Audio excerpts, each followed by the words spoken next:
Halo teman, selamat datang di channel yang satu ini. Hehehe, Eits, channel ini adalah berisi cerita tentang alur Donghua yang keren. Penasaran? Yuk segera langsung markiden, mari kita dengar. Tapi sebelum itu, jangan lupa like dan subscribe-nya ya. Battle Through to Heaven.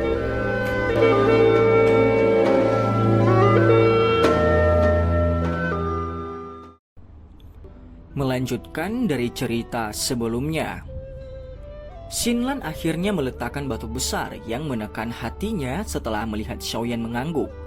Senyum yang berasal dari hatinya muncul di wajahnya. Dia menahan kegembiraan di dalam hatinya saat dia tertawa. Dalam hal ini, aku harap kita akan memiliki kerjasama yang menyenangkan, ucap Xinlan. Xiaoyan tersenyum. Jujur, kegembiraan di dalam hatinya tidak lebih lemah dari perasaan Xinlan. Dia akhirnya menemukan petunjuk tentang api surgawi lain setelah sekian lamanya.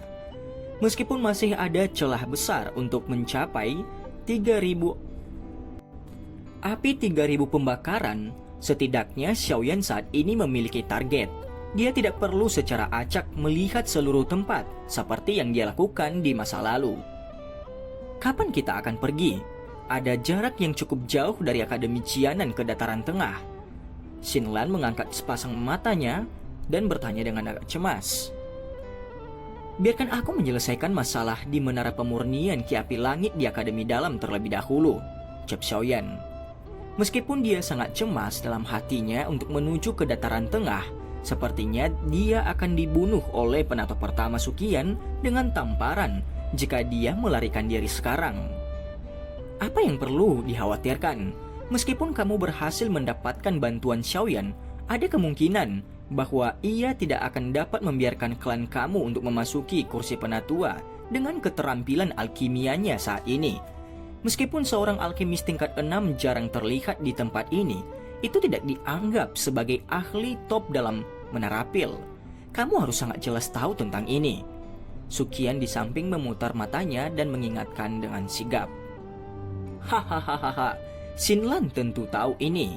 Namun kakak Xiaoyan telah menjadi seorang alkemis tingkat 6 pada usia seperti ini.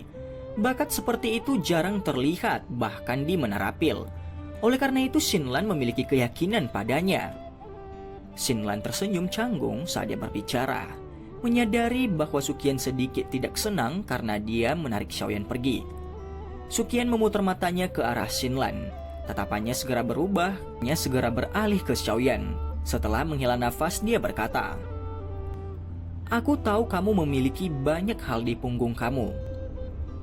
Oleh karena itu, kamu perlu meningkatkan Jujur saja, Dataran Tengah memang tempat yang bagus untuk mengasah diri sendiri. Tempat itu adalah tempat para ahli dan faksi utama berkumpul. Jika kamu dapat membuat nama untuk diri sendiri di sana, itu pasti akan menguntungkanmu.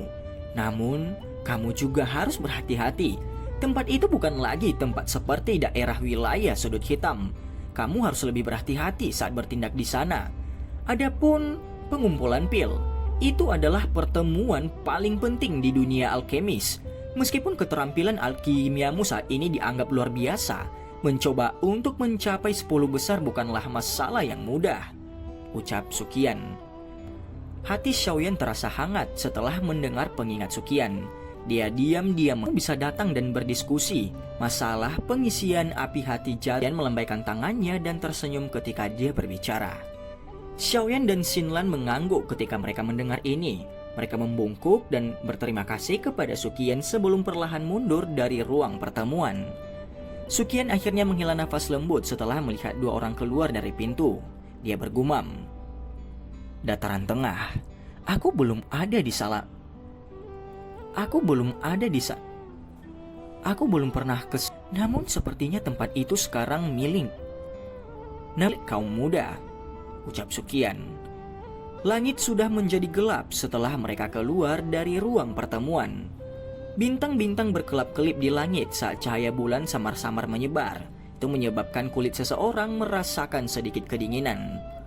Xiaoyan dan Xinlan mengobrol sedikit setelah mereka keluar dari pintu sebelum mereka akhirnya berpisah. Setelah itu Xiaoyan melakukan seperti yang diinstruksikan Suqian dan kembali ke ruang tempat istirahatnya. Xiaoyan dengan kasar jatuh di tempat tidur yang lembut itu setelah kembali ke kamarnya. Setelah terjerat dengan orang-orang itu dari wilayah sudut hitam untuk waktu yang lama, dia juga sangat kelelahan. Meskipun kelelahan mentalnya, kilatan gembira yang sulit untuk disembunyikan masih melonjak di matanya. Informasi yang dia dapatkan tentang api 3000 pembakaran adalah berita yang sangat menggembirakan baginya. Menara pil. Xiaoyan bergumam di mulutnya, jantungnya merasakan sedikit antisipasi. Dia juga mengerti, dia juga memiliki rasa ingin tahu yang besar untuk faksi ini yang dianggap oleh banyak alkemis sebagai tanah suci. Xiaoyan tiba-tiba teringat pengingat awal Suqian saat pikiran ini terlintas di dalam hatinya. Ekspresinya segera menjadi sedikit serius, menjadi dataran tengah yang berada di tengah-tengah benua Dauki ini. Tingkat para ahli di sana dari Kekaisaran Jiama atau bahkan wilayah sudut hitam ini. Dengan kekuatannya saat ini, dia tidak akan berani mengatakan. Dia tidak takut untuk bertindak sesuka hatinya, bahkan di wilayah sudut hitam. Litop de. Apalagi dataran tengah di mana para ahli top dari seluruh benua berkumpul. Sepertinya aku akan membutuhkan taktik yang lebih defensif. Jika tidak, sepertinya aku bahkan tidak akan bisa melarikan diri jika aku benar-benar bertemu dengan masalah. Xiaoyan menjilat lidahnya dan menggelengkan kepalanya. Keletihan terlontar dari kepalanya saat dia melakukan itu. Setelah itu dia duduk bersila di atas tempat tidur dan menjentikan jarinya. Cahaya muncul dari cincin di jarinya. Segera sepasang sayap tulang 10 kaki muncul.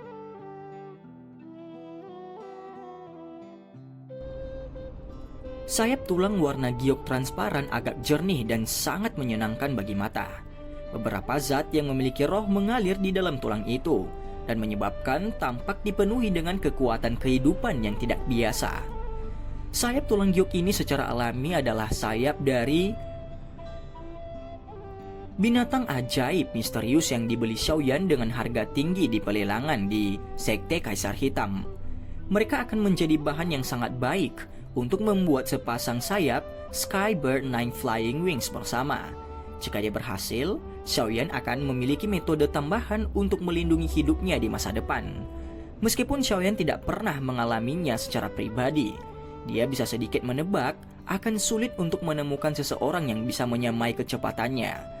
Bahkan di antara elit Douzong, haruskah dia menggunakan Skybird Nine Flying Wings yang terbuat dari sayap tulang giok? Dengan demikian, ia bahkan dapatkan cara untuk mempertahankan hidup kecilnya. Xiaoyan mengakut terhadap dataran tengah itu. Saat ini dia tidak tahu kapan dia akan melangkah ke tempat itu, karena dia masih harus menyelesaikan persiapannya untuk mencegah dirinya tidak dapat bereaksi tepat waktu jika terjadi sesuatu di sana. Tatapan panas Xiaoyan perlahan menarik dari sayap tulang giok yang tergantung di depannya. Dia melambaikan tangannya dan sebuah gulungan emas mengkilap muncul di matanya. Itu adalah gulir yang merinci. Skybird Nine Flying Wings. Setelah membukanya dengan lembut dengan tangannya, perhatian Xiaoyan secara bertahap terfokus pada gulungan itu. Dia mulai mengamati metode penyempurnaannya. Xiaoyan akhirnya membaca gulungan itu secara detail tanpa melewatkan satu kata pun setelah menghabiskan hampir 1 jam. Baru kemudian dia mengernyit sedikit saat dia perlahan menarik gulungan itu dan akhirnya dia terdiam. Skybird nan langka. Selain itu, ini terutama bergantung pada kualitas bahan yang dipergunakan untuk membuatnya untuk meningkatkan kecepatannya.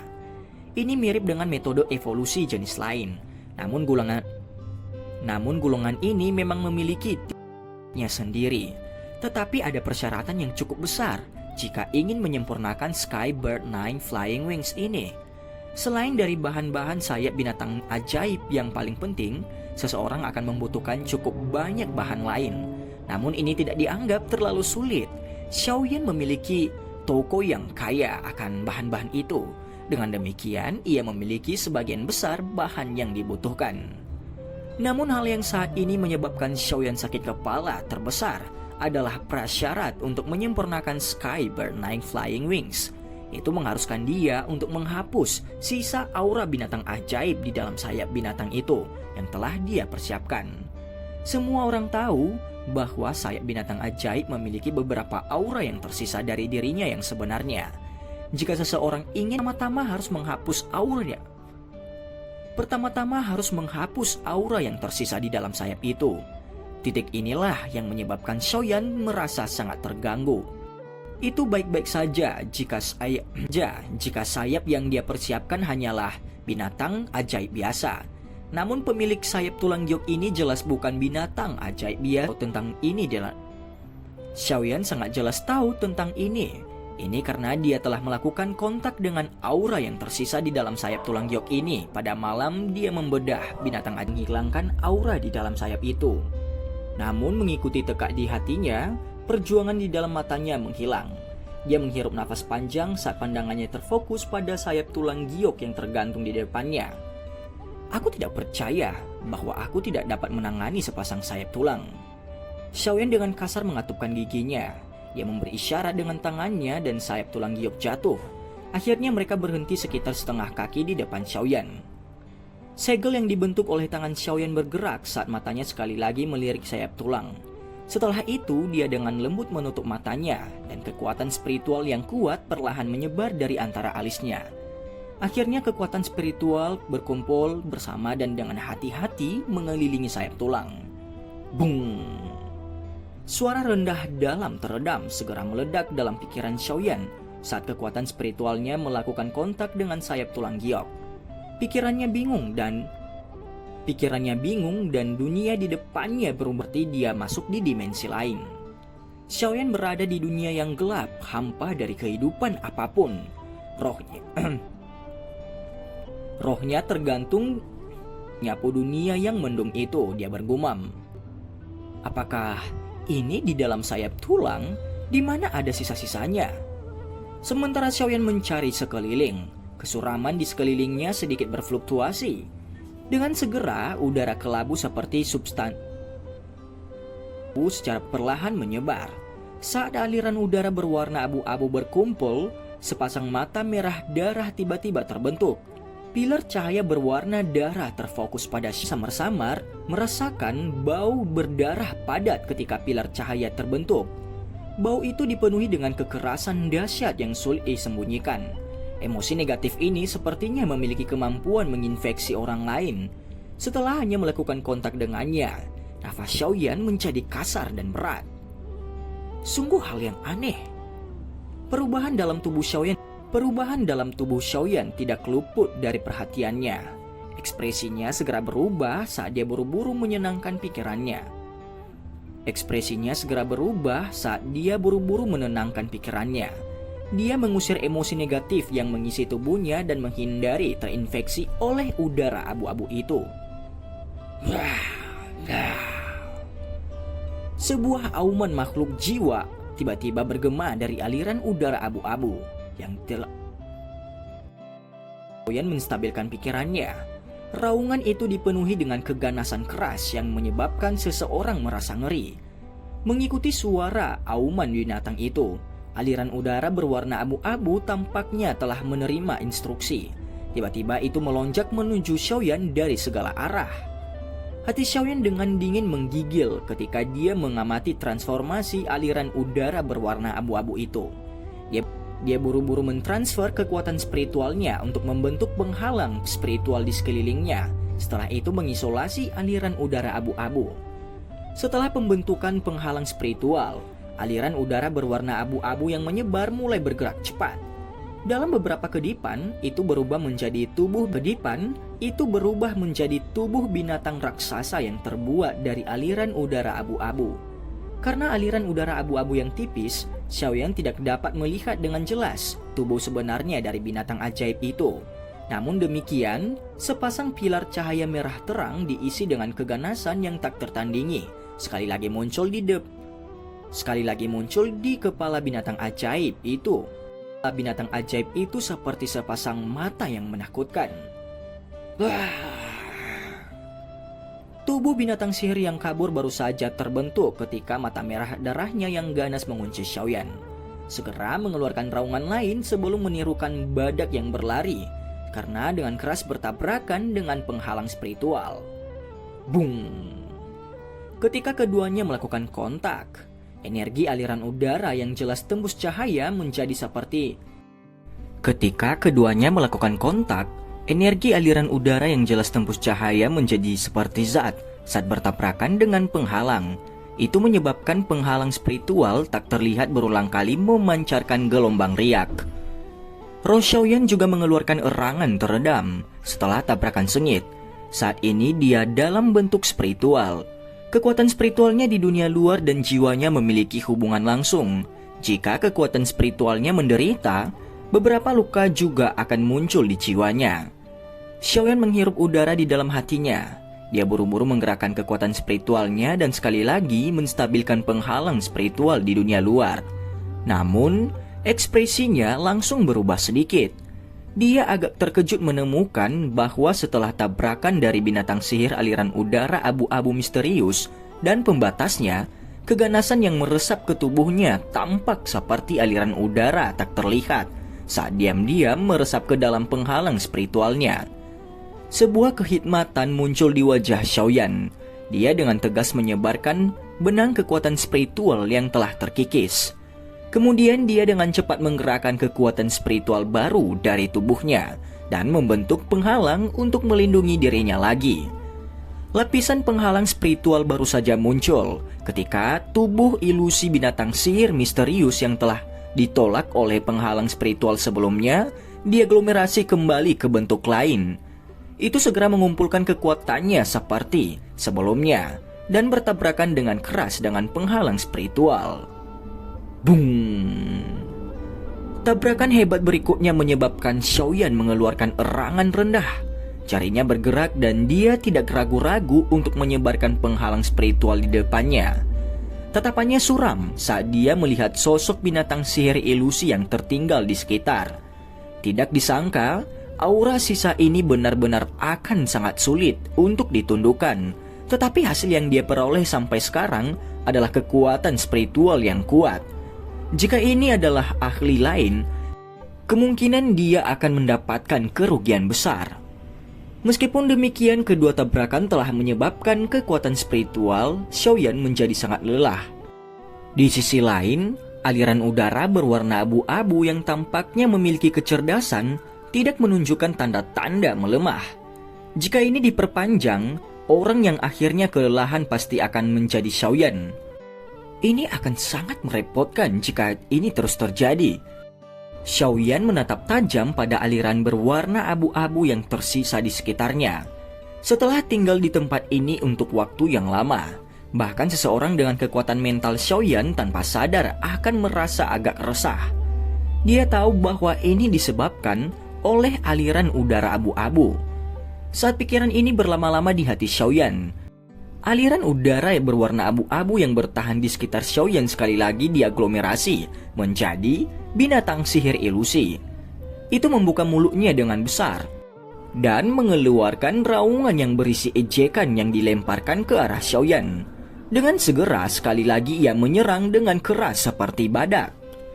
Mata Xiaoyan menatap tajam ke sosok ilusi binatang sihir yang sedang menyerang itu. Ekspresinya secara bertahap menjadi serius dan segel yang dibentuk oleh tangannya tiba-tiba berubah. Setelah perubahan segel tangan Xiaoyan, nyala api tak terlihat tiba-tiba melonjak keluar dari dalam jiwanya. Ini dengan cepat menyebar dan benar-benar melilit tubuh Xiaoyan.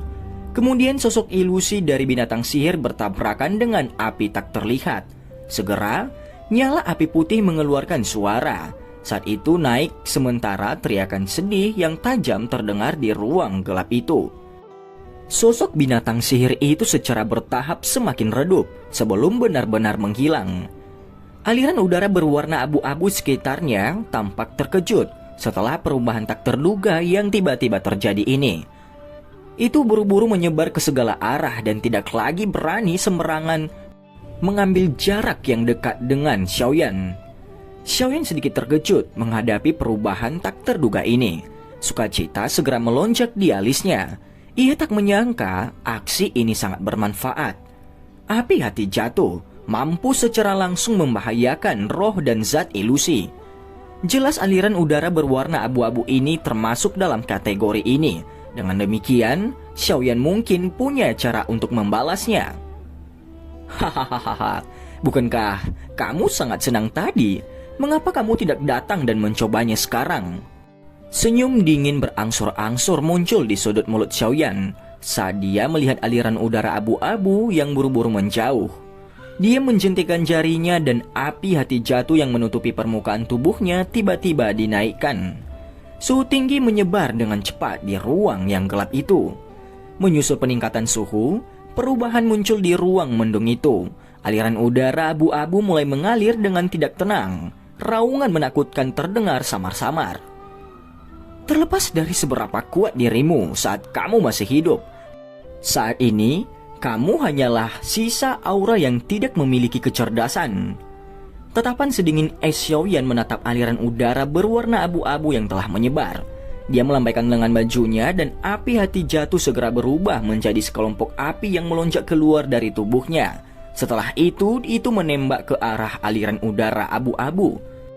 Letusan api hati jatuh segera menimbulkan kecemasan dari aliran udara berwarna abu-abu yang terpisah. Mereka tampaknya telah bertemu musuh bebuyutan mereka. Jadi mereka semua melarikan diri ke segala arah. Namun, api hati jatuh di bawah kendali Xiaoyan tampaknya memiliki mata. Mereka mengikuti dari dekat aliran udara itu.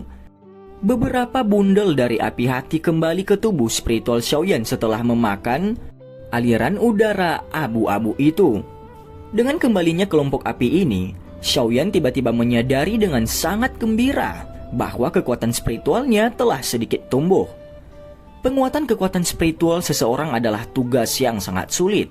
Satu-satunya cara untuk meningkatkannya adalah dengan memajukan kelas seseorang atau mengonsumsi harta alam yang akan memungkinkan kekuatan spiritual seseorang meningkat dengan kuat. Saat ini bagaimanapun kekuatan spiritual Xiaoyan diperkuat tanpa alasan. Jelas, masalahnya pasti terkait dengan aliran udara abu-abu. Lebih penting lagi, emosi ganas dan negatif yang tersembunyi di aliran udara itu benar-benar dihilangkan oleh api hati jatuh. Oleh karena itu, aliran udara abu-abu yang ditakuti Xiaoyan sebelumnya saat ini telah menjadi tonik yang hebat untuk kekuatan spiritual Xiaoyan. Setelah merasakan manfaat seperti itu, Xiaoyan segera menguatkan jiwanya. Dia tertawa dan lebih banyak mengeluarkan api hati jatuh. Akhirnya mereka membentuk kelompok dan mulai mengejar aliran udara abu-abu itu di dalam ruang gelap ini. Aliran udara itu yang bertindak sombong sebelumnya, saat ini seperti anjing yang kehilangan rumahnya. Dengan Xiaoyan mengejar dengan sekuat tenaga, semakin banyak aliran udara abu-abu menjadi makanan untuk api hati jatuh. Akhirnya semuanya dikembalikan ke tubuh Xiaoyan. Ini berlangsung sekitar setengah jam sebelum ruang gelap itu berhenti memiliki jejak aliran udara abu-abu. Kekejaman yang merasuki tempat ini juga telah lenyap sekali lagi. Dengan menggunakan api hati jatuh, aura sisa yang tersembunyi di dalam sayap tulang giok telah sepenuhnya diubah menjadi tonik spiritual untuk Xiaoyan. Roh Xiaoyan berdiri di langit kosong di dalam ruang itu. Dia menundukkan kepalanya dan melihat tubuh spiritualnya yang telah menjadi lebih nyata dari beberapa saat yang lalu. Sudut mulutnya tanpa sadar terangkat menjadi senyuman. Tidak disangka bahwa memurnikan sisa aura ini akan memberinya hadiah yang melimpah. Setelah memurnikan sisa aura di dalam sayap tulang giok, bagian yang paling merepotkan dari pembuatan 9 sayap terbang burung langit telah menghilang. Selanjutnya dia hanya perlu mengikuti langkah-langkahnya dan membuatnya. Dan cerita pun bersambung. Terima kasih telah mendengarkan Mimin sampai akhir ya. Dan jangan lupa nantikan cerita selanjutnya.